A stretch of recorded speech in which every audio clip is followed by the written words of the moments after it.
Ustream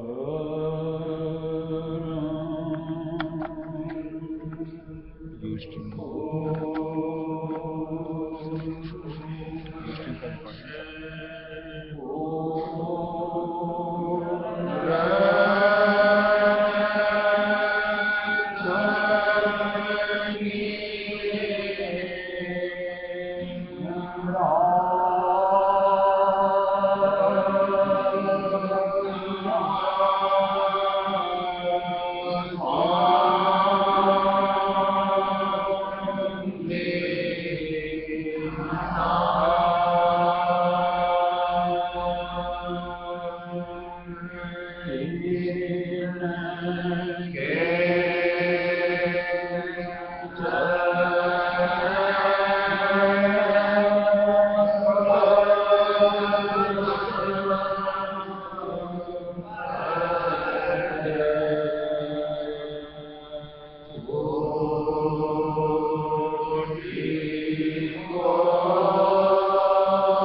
recording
दो शब्द हैं,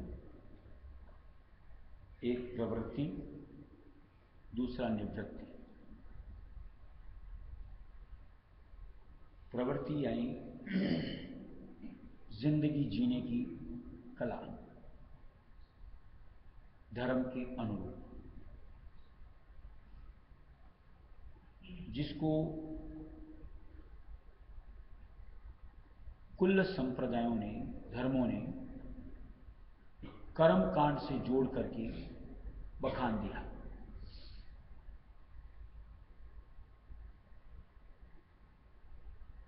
और जो उस अनुसार बरतता है उसको महापुरुष की संज्ञा दे देते हैं। और निश्चित तौर से एक साधारण इंसान से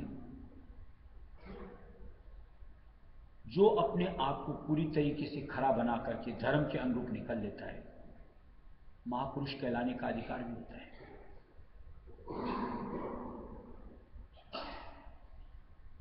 लेकिन वही बात जो दोपहर में अपन बात कर रहे थे कि उसके जरिए से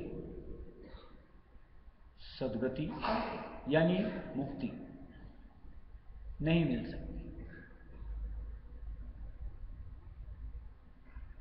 आपकी जिंदगी बेहतर हो सकती है, मन की स्थिति बेहतर हो सकती है, और निश्चित तौर से जीवन आपका सफल हो सकता है कि आपने पुनः नर्तन का अपने आप को हक दिया।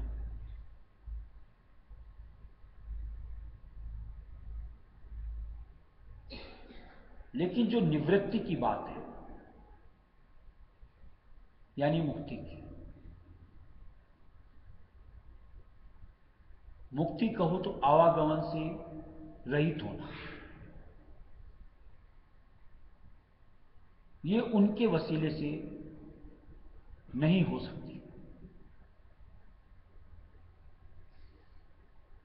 और जो उनके हिसाब से निवृत्ति का कोई साधन करते भी हैं, कई बिरले गिने चुने, उनके हिसाब से निवृत्ति का अर्थ कहो इतना ही होता है कि स्वर्ग, वैकुंठ या अपने इष्ट के लोक, शिवलोक, ब्रह्मलोक, जो भी अपने अपने हिसाब से कर्म करते हैं, उनके हिसाब से वो उनकी मुक्ति होती है। लेकिन संतों ने जो आकर के कुल सृष्टि का भेद जनाया और उन्हीं के ग्रंथों में से तार्किक बातें निकाल करके सामने प्रस्तुत करी,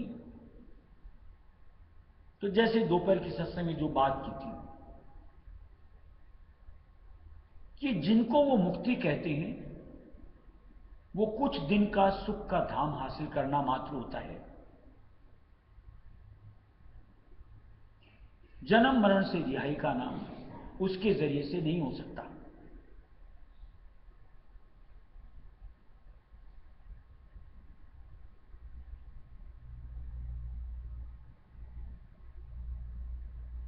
आज मान लो जिस भी अपने उस लोक तक पहुंच भी जाते हैं, गिनो चुनों की बात हो रही, तो कितने दिन, कितना अरसा उस सुख के साथ अपने आप को ला पाए? क्योंकि जब वापिस इस मंडल में आना होगा, और आना लाजमी होता है, तो क्या उस सुख को बरकरार रख पाएंगे? यानी वो आनंद की स्थिति जो उन लोगों में उन्हें मिलती है, क्या जब वो पुण्य खत्म हो जाएंगे मनुष्य देही, तो क्या उसमें वो सुख को बरकरार किया जा सकेगा? क्योंकि जब वहां का भोग भोग करके वापस मनुष्य देह में आने पड़ेगा, फिर प्रारब्ध का कोई एक हिस्सा लेना है संचित में से।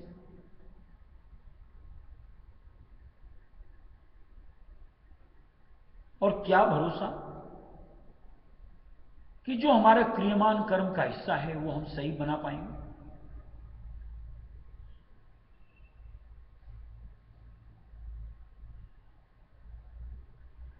ऐसे में जो रास्ता मालिक ने संत मत, राजर्षि मत के जरिए से ला करके दिया कि आज के समय के अनुरूप कि जो जीव से बन सकता है, निभ सकता है, आज उनके हिसाब से तो काया को कष्ट दूं, मन को कष्ट दूं, तब कहीं जाकर के वो भक्ति में दाखिल दिया जाता था। यानी काया को छींच दो, मन को खुराक मत दो, उसको उस तरीके से मर्दन करो। ये जो कलयुग का समय चल रहा है और हम सब जीवों की जो स्थिति है इस वक्त में, मान लो कई ऐसी हैं जो बोलते हमने अन्न त्याग दिया, कई ऐसे हैं बोलते हमने वस्त्र त्याग दिया, कई ऐसे हैं बोलते हमने गृहस्थ त्याग दिया। अब जरा सा विचार ख्याल करो, जहां अन्न त्यागा कोई दूसरा साधन जोड़ लिया, यानी अन्न की जगह फल फूल मेवे दूध,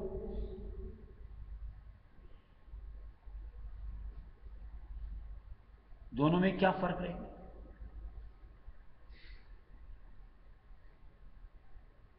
आज ऐसे ही मान लो वस्त्र त्याग दिया, नंगे घूमते फिरते हैं,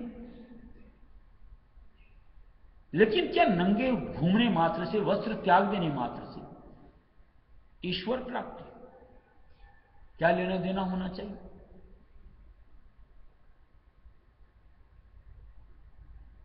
कई ऐसे होते हैं, जैसे अपन लोग देखते हैं पाखंड के साथ, कई लोग होते हैं जैसे जटा बढ़ा लेते हैं, नंगे चलते हैं। ये बाहरी प्रपंच जो भी होते हैं, कर्मकांड के साथ जुड़े हुए उनके ग्रंथों के हिसाब से करते हैं, उसको भक्ति से क्या ताल्लुक जोड़ना चाहिए? जटा बढ़ने से भगवान रिश्ता है, इष्ट मिलता है।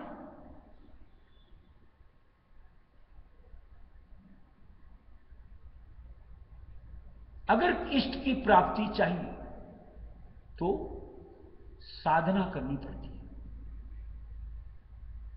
और साधना करने के लिए मन अपना निर्मल करना पड़ता है, न कि ये बाहरी तामझाम, ये बाहरी जो भी दिखावे की चीजें हैं, चाहे जटा कह दो, तिलक छापे कह दो, नंगे पांव चलना कह दो, इनसे तो यूं को हम जैसे आम साधारण जीवों को लुभाया जा सकता है, ठगा जा सकता है। लेकिन वो जो इष्ट, जिनको चाहे भगवान कह दो, कोई अल्लाह कह दो, वो तो अंतर की निर्मलता के साथ जुड़ी हुई अनुभूति होती है, और अंतर निर्मल करने के लिए साधना निश्चित तौर से जरूरी साधन बनती है। और साधना करने के लिए कहीं न कहीं अपने आप को निर्विकार करना पड़ता है, तब कहीं जाकर के चित्त कहो अपने इष्ट में रमता है, तब कहीं जाके सुध बुध खत्म होती है। और सुध बुध खत्म होने के साथ में आपकी नींद कहो, भूख कहो, प्यास कहो, शारीरिक अवस्था कहो, इसका होशो हवास नहीं रहता।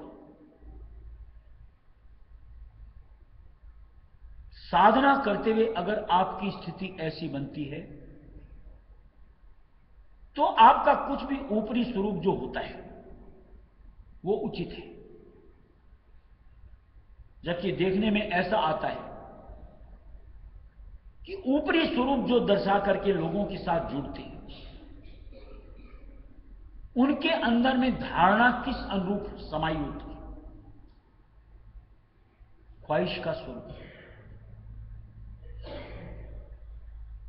मान लो कई ऐसे होते हैं कि जो अपने आप के हिसाब से त्यागी बैरागी, मान लिया भी जाए कि अंतर से त्याग बैराग बन गया, लेकिन क्या वो अहम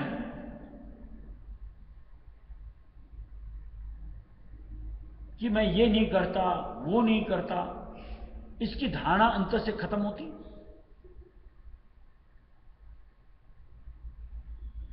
किस तरीके की साधना करते? कहीं आपने देखा किसी भी साधु महंत को कि जो निरानिरी अपने आप में अलमस्त रहता हो, किसी की परवाह न करता हो?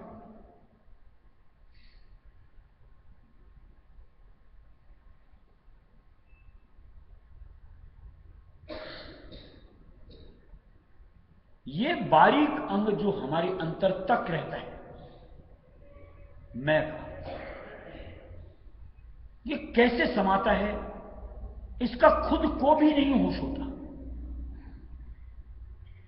अपनी तरफ से मान लो साधना भी करता है, मन में ख्याल भी आता है कि भूख क्या काम की, भूख के पीछे क्या सताना, नींद का क्या है, कम सो कम खाओ, यानी अपने हिसाब से सही भी चलता है, कई बिरलों की बात है। लेकिन साथ में अहमियत क्यों? ये माया का देश ऐसा है कि यहां जहां त्याग वैराग किसी ने शुरू किया, ये अपनी तरफ से मैं के साथ जुड़ जाती है।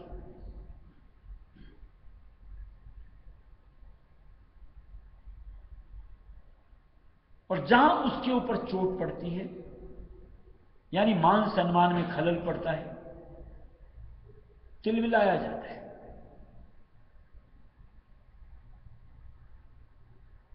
जिसके लिए महाराज जो एक किस्सा सुनाया करते थे, बड़े महाराज सुनाया करते थे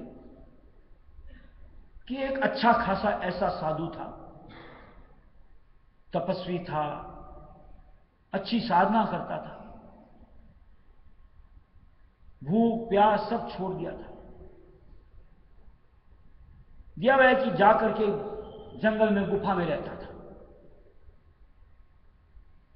अपनी भक्ति में लीन रहता था, और साल में एक मर्तबा अपनी गुफा से बाहर आता था। और यहां त्याग की पूजा बड़ी जल्दी से उड़ती है, लोगों में चर्चा का विषय हो गया कि बहुत पूजनीय हैं, बड़े त्यागी महात्मा हैं। जिस दिन बाहर गुफा से आते, हुजूम का हुजूम इकट्ठा होना शुरू हो।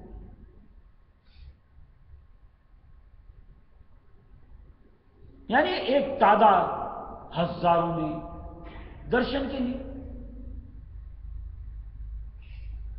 जो दर्शन करने जाती थी, उनकी भावना निश्चित तौर से अच्छी थी कि अच्छे साधु हैं, दर्शन करने से हमें लाभ मिलेगा। और ये जो बातें थी उड़ती उड़ती राजा तक पहुंची। राजा के मन में भी ख्याल आया कि चलो अच्छे साधु हैं, दर्शन किया जाए।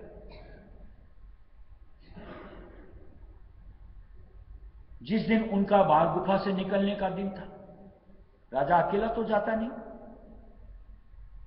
साथ में चेले चपाटी, मंत्री, सभासद भी जाती,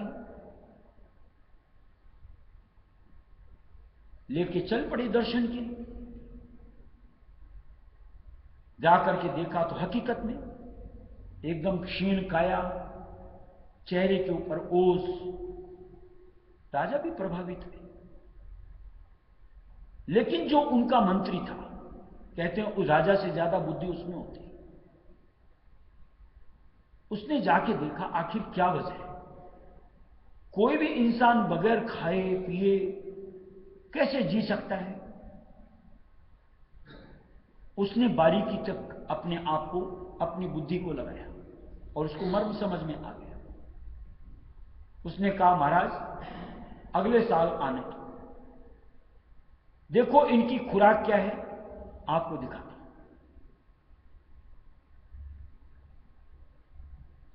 अगले साल जिस दिन उनका गुफा से बाहर निकलने का दिन,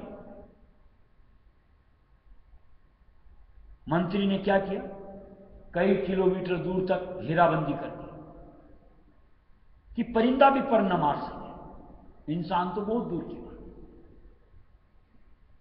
और उस महात्मा जी को तो एक अंतर में सोच थी कि मैं जाऊंगा, मेरे दर्शन को इतने होंगे, सोच के साथ गुफा से बाहर कदम रखा। देखा कोई नहीं, मूर्छित होकर के गिर गए, क्योंकि वो मैं की खुराक नहीं मिली। यानी कोई जरूरी नहीं कि अन्न के साथ ही जिया जा सकता हो, पानी के साथ ही जिया जा सकता। मैं के आधार में भी इंसान जिंदा रहता है। लेकिन संत मत राय सुमत में यहां तो मालिक को, मैं को भी खत्म करना है।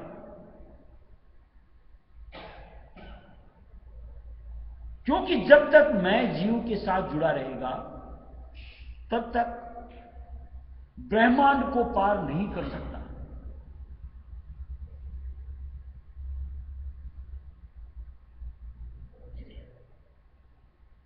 इसलिए मालिक ने राय सुमत में वक्त गुरु का साथ, उनकी सेवा, उनके तहत भक्ति को कमाना, इसका निर्देश दिया और खुले शब्दों में बताया,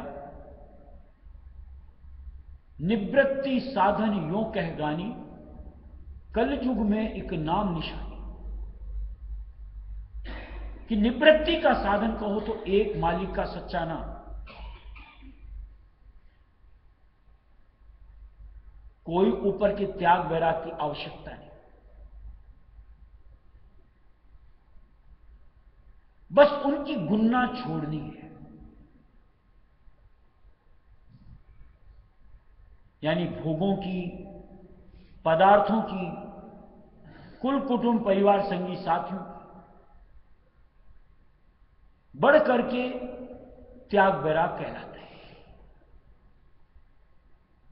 और ये गुन्ना जितना उनके जरिए से जो हमें नामदान मिलता है रायस्वी शब्द का, आप सच्चे मन से उसको आराधते हो, ध्याते हो, धीरे धीरे उस गुन्ना में अपने आप कमी आती चली जाती है। आपकी ख्वाहिश अपने आप उनसे धीरे धीरे कम होती चली जाती है और सिर्फ जरूरत मात्र देही को निर्वाह करने के लिए, घर गृहस्थ का निर्वाह करने के लिए मात्र रह जाते हैं, जो कि हमारे ऊपर हावी नहीं होने देते। और वो भी यानी जो जरूरत मात्र नहीं। अगर आप निर्मल भक्ति अपने गुरु के साथ कर रहे हो, उसकी भी पूर्ति मालिक अज खुद करते, यानी आगे से आगे उसका इंतजाम मालिक ऐसे भक्त का देती चली जाती कि उसको बहुत अथक प्रयत्न उस निमित्त नहीं करना पड़ता। सहज अवस्था के अंदर में जिंदगी निर्वाह हो सके, इतना साधन मालिक उसको दे देते और ऐसे सत्संगी का चित्त अपने चरणों में जोड़ करके निज नाम की दाद देते कि जिसके आधार को पाकर के हम यानी सुरत यानी आत्मा तृप्त हो जाती है, अघा जाती है। ऐसा संतमत राय सुमत का तरीका जुगत कोई सच्चे मन से आराधे, ध्याए और मर्म को पाए। तो ऐसा नहीं कि हम इतने बैठे हों, सबकी चाहत ऐसी होती, कतई नहीं। यह भ्रम है हमारा और मालिक भी जानते हैं। लेकिन अगर पड़े रहेंगे मालिक के दर पर, धीरे धीरे चाहना का स्वरूप बदल जाता है। आज मान लो जन्मान जन्म की फितरत कह दो, हमारे कर्मों का बोझ कह दो, हमारी चाहना अभी भी इस दुनिया से जुड़ी हुई हो सकती है। लेकिन अगर शरण में गुजर बसर होती चली गई तो निश्चित तौर से उनकी दया, उनकी मेहर और उनका सानिध्य, उनका प्रेम हमारे अंतर को बदल डालता है। निर्मलता थी, क्या दिया गया है कि पड़ा रहे जो सत्संग अंदर, सब मैलाई कट कट जाए। सत्संग में पड़े रहेंगे तो जितने भी गंदगी हमारे अंदर समाई हुई है, गंदगी कहो, माया की दी हुई लत, सत्संग में पड़े रहेंगे तो धीरे धीरे धीरे धीरे नदारद होती चली जाएगी। और उसके बाद एक निर्मल चाह परम पिता के दर्शन की, उनकी सानिध्यता की और अपने धुरपथ की यानी रायस्वामी धाम की आ पाएगी, समा जाएगी। और तब निर्विघ्न तरीके से निर्वाह होकर के अपने आप हमारे कदम मालिक के पीछे अपने देश तक बढ़ते चले जाए और यूं हम निवृत्ति का फल यानी मुक्ति फल हासिल कर पाते। मेरे पिया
स्वामी प्यारा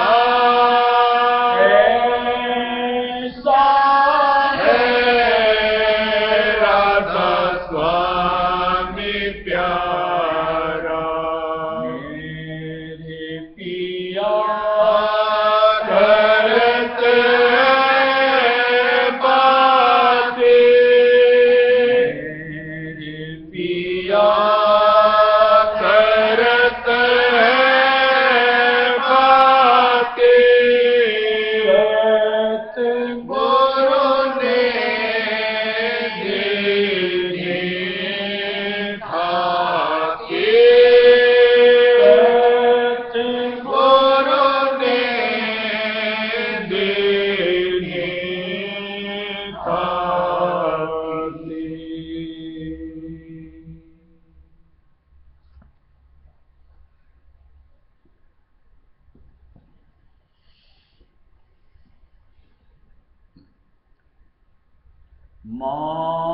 मानव तेरी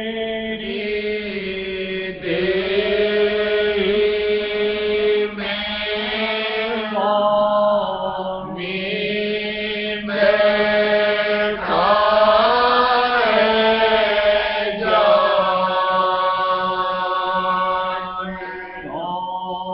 तुम भटक रहा है ज्ञान तो भटक रहा है ज्ञान मानव तेरी देह में स्वामी बैठा है जान तुम भटक रहा है ज्ञान तो भटक रहा है ज्ञान कुल सृष्टि का उत्तम चोला स्वामी ने इस रचा मोला कुल सृष्टि का उत्तम चोला स्वामी ने इस रचा मोला सतगुरु ने अब भेद खोला क्षम उदित कर ले तोला सतगुरु गुरु ने अब भेद खोला क्षम बुद्धि से कर ले तोला भटकन छूट जाएगी तेरी सुन कर गुरु से ज्ञान भटक रहा है ज्ञान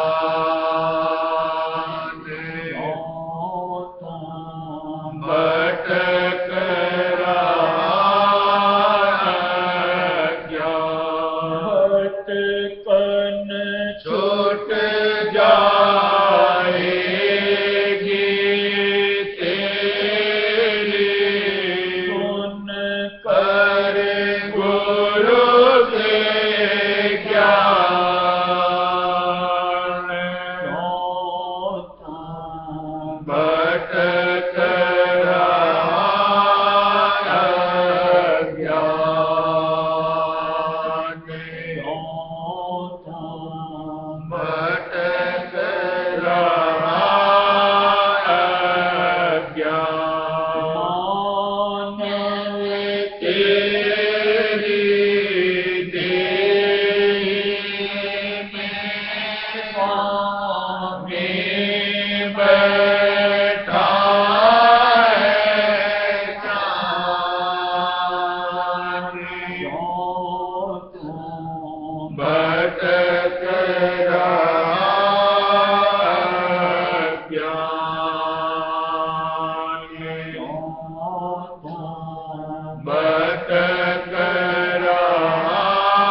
ऐसा नहीं कि आप अंधविश्वास कर लो उनके ऊपर और बस उसको मान करके उसको बढ़ जाए।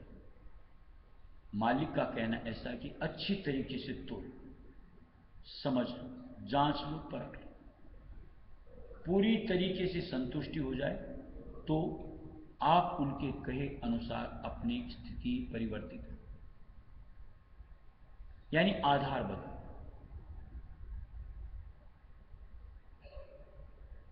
ये जो बाहर भटकने की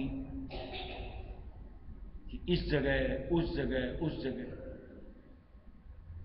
इससे कभी अपना इष्ट नहीं मिल सकता।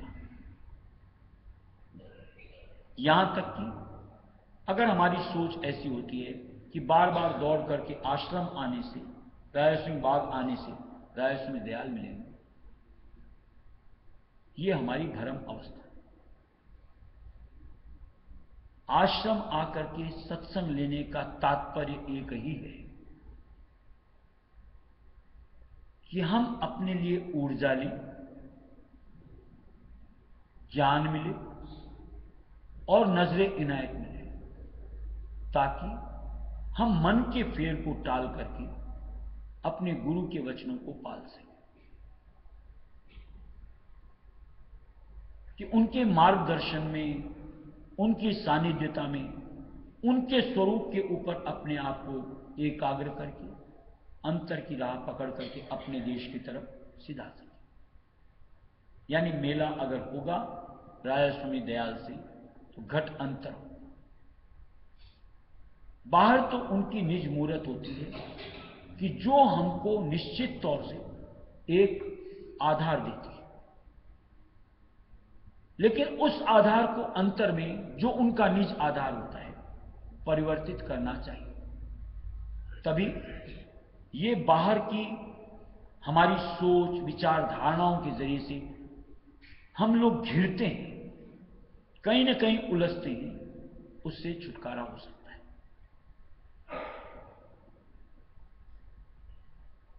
हम यानी सुरत यानी आत्मा भी इस देही के अंदर यहां पर आज्ञा चक्र पर बैठते हैं, बाहर नहीं होते।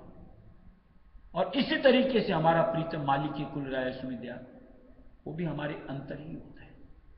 जस्ट इसके ऊपर उनके चरण शरण होते हैं और उनका निस्वरूप अपने धाम में होता है। जो ध्यान योग हम लोगों को मिलता है, उसके जरिए से उसकी कमाई करते हुए राधा स्वामी नाम, जो कि ऊपर से ध्वनि आती है, उसको टेरते हुए उसको गय करके चरण शरण को धार करके ऊपर तक अपने आप को पहुंचाना है। और जो इस प्रक्रिया में लग जाएगा, धीरे धीरे धीरे धीरे आधार छूटेगा इधर का और उधर का आधार बढ़ता चला जाएगा और निश्चित तौर से उनके चरण शरण को धार करके रायस्वामी नाम की डोरी पकड़ करके अपने घर पहुंच सकता है या यूं को पहुंच जाएगा। इसमें कतई कोई शक है ही नहीं। और इसकी परख करनी है कुछ अरसा। आज तक जैसे दुनिया के आधार को धार करके उनकी कहीं मान करके बरता है, कुछ अरसा मालिक के वचनों को धार करके बरत के देखना चाहिए सच्चाई के साथ, कि आधार तब्दील होने के साथ हमारी बाहर की स्थिति पलट करके अंतर की स्थिति सुदृढ़ होती है अथवा नहीं।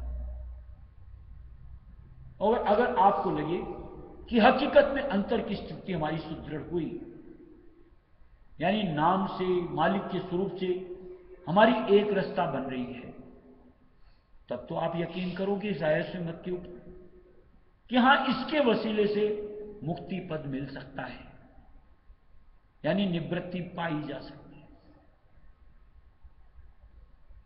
और इधर की स्थिति के अंदर में जन्मान दर जन्मान हमने ऐसे ही गमाए हैं।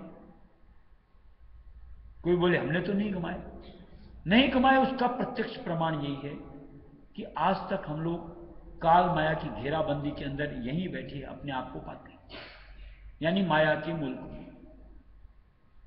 कैसे कहा जा सकता है कि अपना नुकसान हमने नहीं किया?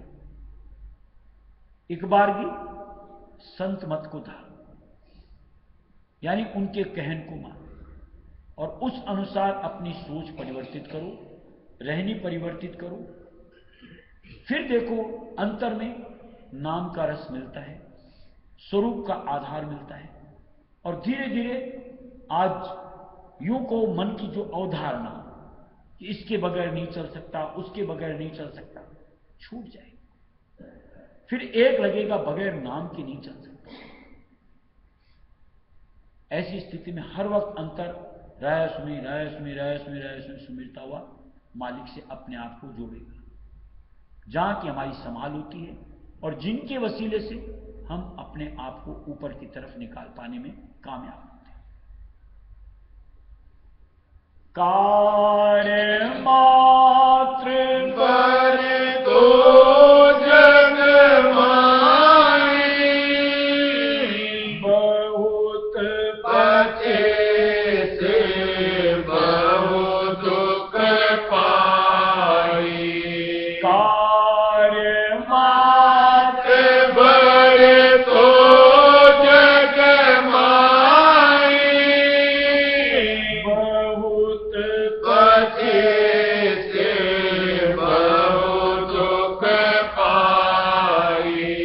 सतगुरु सत्संग लागो आए, सब के माया पर छाई।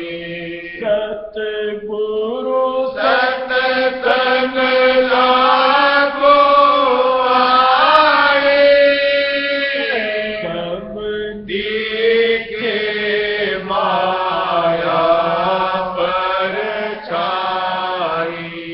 सूरत